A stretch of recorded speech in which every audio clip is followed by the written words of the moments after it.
Thank you. It is my distinct honor of being here, so thank you so much, everyone.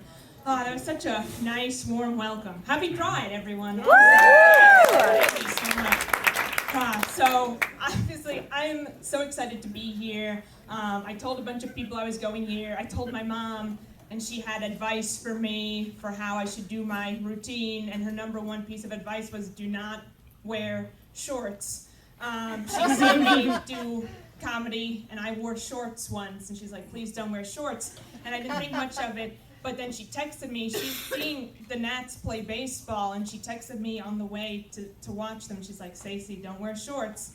So as you can all see, and thank you, my friends are recording me, I have no shorts on. So she'll be able to see that.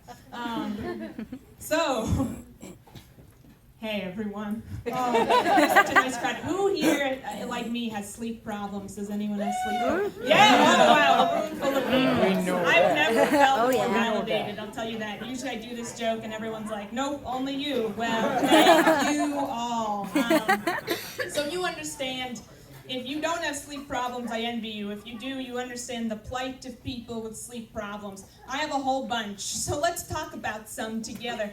One of my sleep issues is I can't fall asleep when I would like. I always like to carve out the time of 11 to 11:30 p.m. is usually when I like to be in my zone of trying to fall asleep. And then, lo and behold, a few hours pass by, seemingly within a second, and then it's 2 a.m. and I'm staring at my ceiling wondering, how did I get here? And let's analyze that conversation you had in 8th grade with your history teacher, Mrs. Branch. And whatever happened to Mrs. Branch?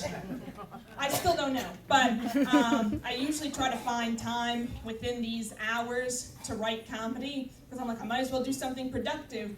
But the problem with writing comedy at 2 a.m. is that oftentimes it's nonsensical. So I'm about to tell you this joke that I wrote. I guess I thought it would be really funny at the time. It's only a few words long. This is it. You need to mind your own business. That's all I wrote. And I don't know why I thought of that or where it came from, but when I really think about it, I think it directly stems from this interaction I had. I live in Silver Spring. Yes! Silver Spring!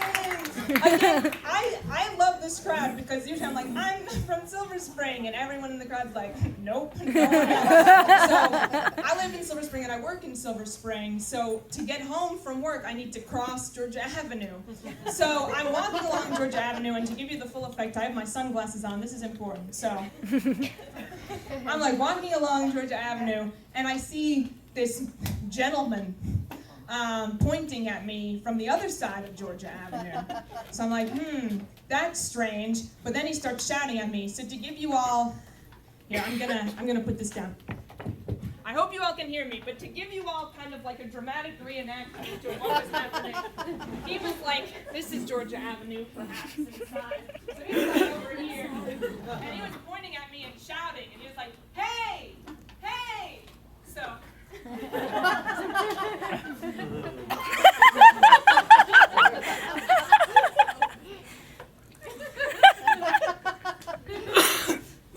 so I see this happening, and I'm like, part of my brain is like, don't make eye contact, but the other part's like, well, I'm wearing sunglasses, so I can look a little bit. Because he can't really see my eyes when I'm using my sunglasses because I'm looking at him from my peripherals. But he somehow noticed that I was looking at him.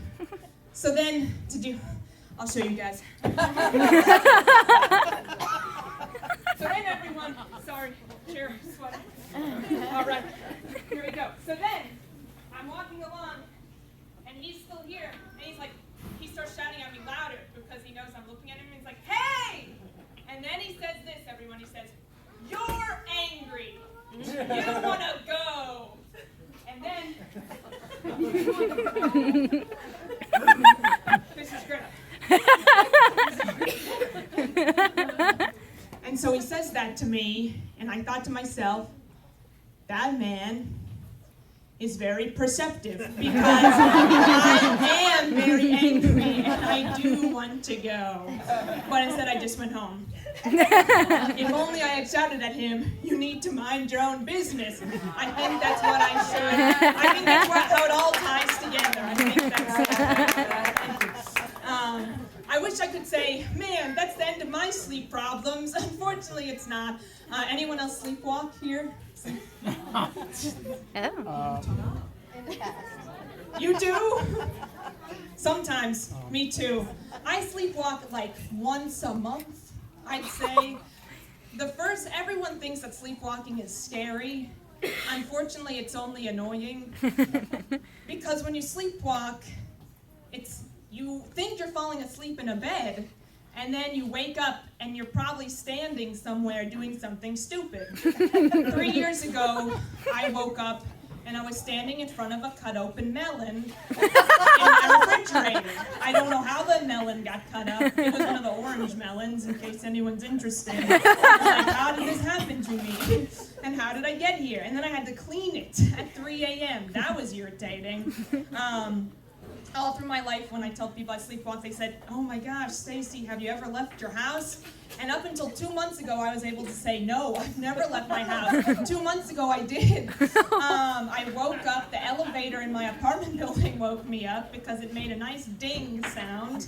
I was out of my apartment building in the middle of the night, not wearing appropriate clothing because it was the middle of the night, and I did not have my keys or phone, wallet, or identification. So I was like, what do I do in this situation? And I'm kind of telling people this, and I'm laughing about it, and everyone else is shocked and concerned. And they say, "Stacey, what if you went somewhere?" It's like, where could I have gone with so little supply? I could buy a bus ticket to Toledo. But then part of my brain is like, man, where could you have gone? Where would you have walked if the elevator didn't ding and wake you up? Luckily, in my sleep-induced state, I was nice enough to unlock the door. So I just went back into my apartment and resumed my sleep. I know my sleep issues are a manifestation of stress. I know this. I'm very stressed all the time. A lot of people tell me that I'm very tense. Who here likes self-care? Anyone? Yes, self-care fans. Some people who are not fans of self-care. I understand. I am not a fan of self-care. I'm trying to get better. I really am. I want to treat myself. You know how everyone says, treat yourself. I want to treat myself. I don't treat myself. Well, you know, I do treat myself badly, but I want to treat myself well for once, maybe. So a few months ago, I was like, you know what I am? I'm going to treat myself. I'm going to practice self-care. I'm going to go to the dentist. I'm going to make sure everything in my mouth is looking good and is functioning correctly. And of course, I step into the dentist's office. I hate it. It's terrible in there, except it's lovely. It's in Silver Spring, and if you need a recommendation, I can give it to you. The dentist's office has screens everywhere in all the exam rooms, so you can watch something while you're getting your procedure done. And the poor dental hygienist who was assigned to me led me back into this room, and Pokemon was playing in it. And then she said, "Miss Haxler, you seem so stressed. Do you want to watch something that could relax you?" And without thinking, without hesitation, I replied, "I never relax." And she was so distraught by this answer. She left the exam room. For all I know, she left the office and left the field of dentistry. I never saw her again. But I was also upset for myself because no one was there to change Pokemon away from Pokemon. And it was not the good Pokemon from 1998. Like I remember, this was Pokemon of today, which is terrible and incorrect. Pokemon that I don't even know, which is not real Pokemon, if you want my opinion on it. Stress. I find the grocery store really stressful. Anyone else? Yes, it is. It is. You know why? Because the grocery store is a place of lies. And think about it, everyone. Think about it. The number one place, self-checkout. Anyone? I have never gone through one of those things by myself. Self-checkout. Self-checkout for who? You and 8 of your friends? Because I can't get through it alone. I always walk up with a pizza Lunchable, 1 gala apple, and a Diet Coke. I scan the apple, and they say, help is required for this item. It's like, what is more simple than this apple, I ask you? And then next thing you know, 5 giant food employees are converging on you saying, do you need help? It's like, no, I came to the self-checkout purposely because I wanted no help or interaction with a human being. Stop.